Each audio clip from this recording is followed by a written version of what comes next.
Olá pessoal, meu nome é Luan, esse é o Povo do Dragão e nesse vídeo aqui a gente vai falar sobre o falso dragão. Você que assistiu aí o episódio 4 tá confuso sobre o que é o falso dragão, o que é também o dragão renascido? Nesse vídeo aqui a gente vai te explicar o que é.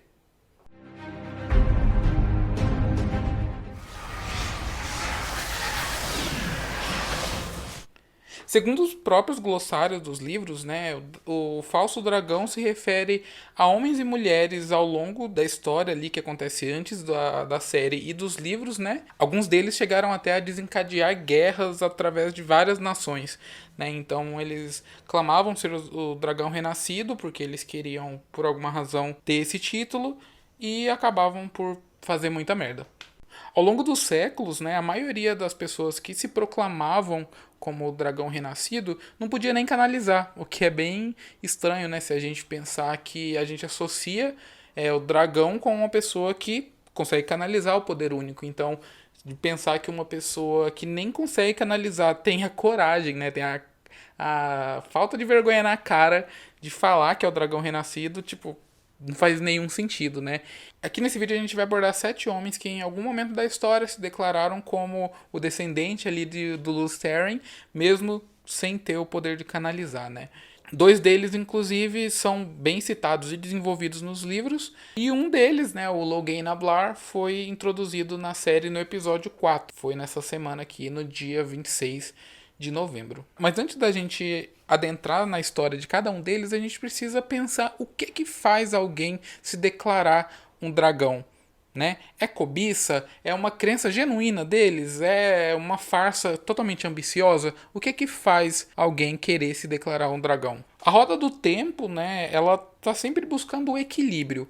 Então a gente sabe que existe Saidin e Saidar, que são forças opostas de um mesmo poder e que eles precisam sempre estar em equilíbrio. Mas quando esse equilíbrio não acontece, a roda precisa achar uma forma de trazer equilíbrio de volta. E às vezes esse equilíbrio vem através do nascimento de um dragão que vai trazer esse equilíbrio de volta, né? Então, como dragão aqui, a gente entende uma pessoa poderosa o suficiente, né, para comandar o mundo, para fazer as mudanças necessárias para fazer essa correção que a roda precisa que aconteça. Como a própria Moraine diz agora no episódio 4, né, a roda não quer necessariamente algo porque a roda não é algo senciente, né? Ela até usa a analogia de um rio, né, de uma montanha. Um rio existe ali, ele te leva para algum lugar, ele quer que você vá para algum lugar, mas ele quer, mas não quer, entendeu? Ele quer inconscientemente. Da mesma forma a roda ela só vai equilibrando, ela faz um dragão nascer para que haja o equilíbrio. Então, quando um forte canalizador nasce e ele se estabelece ali como uma influência dentro do mundo, né, o padrão precisa se corrigir de alguma forma e se livrar daquela pessoa, caso ele realmente não seja a reencarnação do dragão.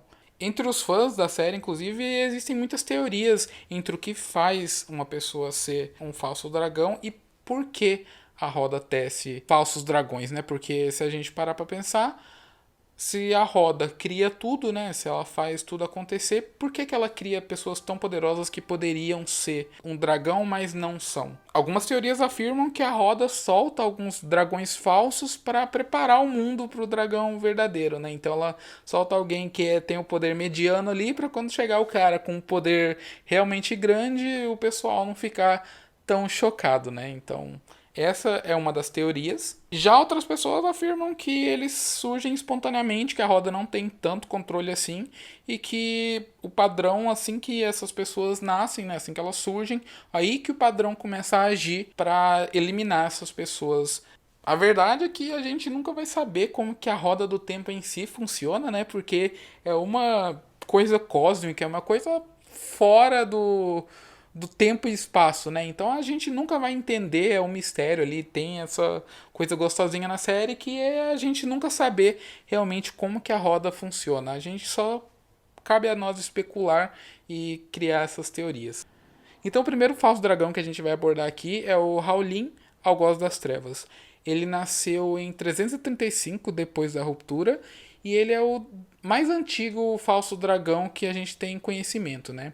Ele nasceu na cidade que um dia se denominaria Farmerin, tomou para si o codinome Algoz das Trevas e, apesar da falta de entendimento das fontes com relação às datas, reuniu grande poder antes de ser capturado e amansado pela Torre Branca, que foi ali por volta dos 23 anos de vida dele.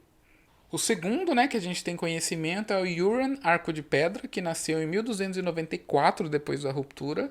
E ele nasceu também ali em Farmerin, né? A gente vê que Farmerin, pelo jeito, ele tem uma coisinha com falsos dragões. O Urian, ele emergiu das cinzas das guerras dos Trollocs e tomou para si o nome de Arco de Pedra.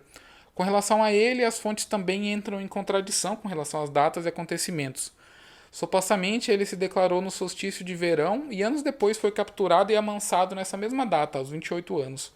Existem duas narrativas sobre sua morte. Ele teria morrido devido ao amansamento ou em batalha contra forças Trollocs liderada pelo próprio Baalzamon, ou seja, é um cara grande, né? Então ele realmente tinha motivos para acreditar que ele era um falso dragão, mas no fim, aliás, para acreditar que ele era um dragão, né? Enfim. Ele tinha motivos para acreditar que ele era o dragão, mas na verdade ele era um falso dragão. Ele não era o dragão de verdade.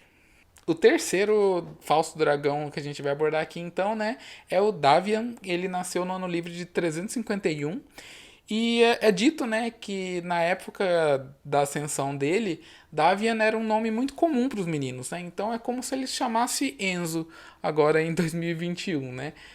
Mas depois passaram-se 500 anos antes que outro garoto recebesse tal nome, por conta da carga negativa que o nome passou a ter depois da existência do Devian falso dragão, né? Como, sei lá, Lúcifer, né? Aposto que antes da escritura da Bíblia ali era de boa, tinha muitas criancinhas chamadas Lúcifer. Mas aí teve a Bíblia, né? E aí parou de ter criança chamada Lúcifer, por alguma razão, né? O Devian, então, ele teria se declarado no segundo dia de Festival das Luzes e sido morto no primeiro dia de Festival das Luzes do ano seguinte. Mas há algumas controvérsias. Durante esse governo dele, né, ele conquistou duas nações e gerou revoluções e protestos em muitas outras, né, movimentando exércitos contra ele, até que foi morto por um de seus seguidores que desejava tomar seu lugar.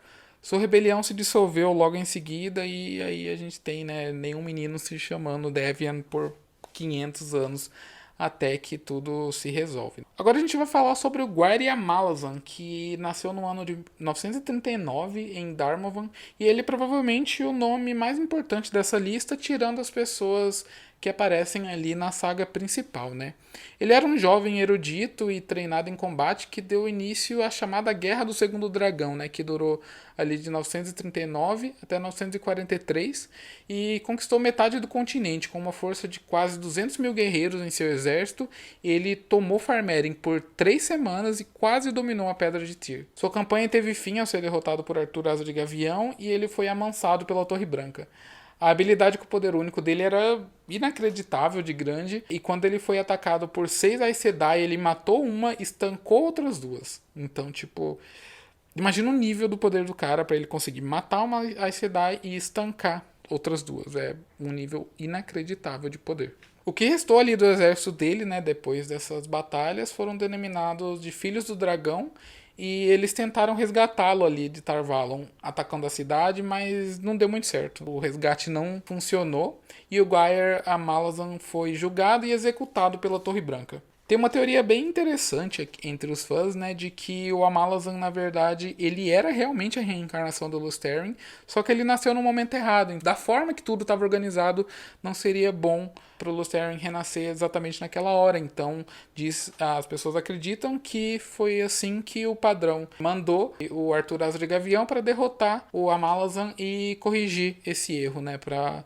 o Lusteren renascer de novo em outra vida um pouco mais pra frente, uma hora que seja mais propícia. Se vocês quiserem saber mais sobre isso, a gente tem um episódio inteirinho sobre o Império do Arthur Asa de Gavião, que tá incrível o episódio, é só procurar aqui na descrição que vocês vão achar. No ano 995 da Nova Era, a gente tem o Gorin Rogad, que é provavelmente a pessoa mais desinteressante aqui da nossa lista, porque ele é até citado no começo do Olho do Mundo, né? Ele se declarou como dragão ali em Ilian, só que ele era tão fracassado, tão flopado, que as próprias pessoas de Ilian se revoltaram contra ele e mataram ele, porque ele realmente não podia canalizar, então ele Morreu. Desculpa. E finalmente no ano 995, na Nova Era, a gente tem esse que foi a estrela do episódio 4 da série, que é o Logain Ablar. You will never wear the silver crown. The crown. What does a crown mean to the Dragon Reborn? O Logain é um nobre ali da área de Gillidan e ele é extremamente poderoso na canalização, né? Ele tem um poder gigantesco e ele angariou tantas forças, né? Tanto apoio do povo que ele tinha uma legião de seguidores. A gente até vê no quarto episódio da série que os seguidores dele atacaram as Aes Sedai para tentar recuperar ele, se você não viu o episódio, spoilers. Mas as pessoas realmente acreditavam que ele era o dragão, então as pessoas realmente seguiam ele, só que ele foi, infelizmente ou felizmente, ele foi capturado e foi amansado em Tar Valon. Como a gente falou, ele aparece no episódio 4 da série de TV, e ele aparece ali nos primeiros capítulos já do livro, ele já é citado do primeiro livro. E para finalizar, a gente tem também no ano de 995 da Nova Era, o Mazrim Taim. Ele nasceu em Saldeia e ele avançou para Kendor e Aradoman até que acontecimento relacionado ao dragão atual fez com que ele caísse do cavalo, fosse capturado e levado a Tar Valon para ser amansado. Ele aparece pela primeira vez ali em Senhor do Caos. Eu garanto pra vocês, quem já leu Senhor do Caos sabe que o Mazrim Taim é um personagem inacreditável de bom, assim, então quem leu sabe como ele é bacana. E ele tem um desenvolvimento ao longo da série e a gente não pode falar muito dele aqui pra não dar spoilers, né? Então, basicamente é isso.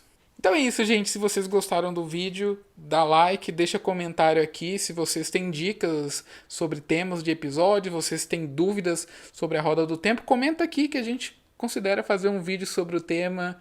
E é isso, até a próxima e espero que vocês tenham gostado. Até mais.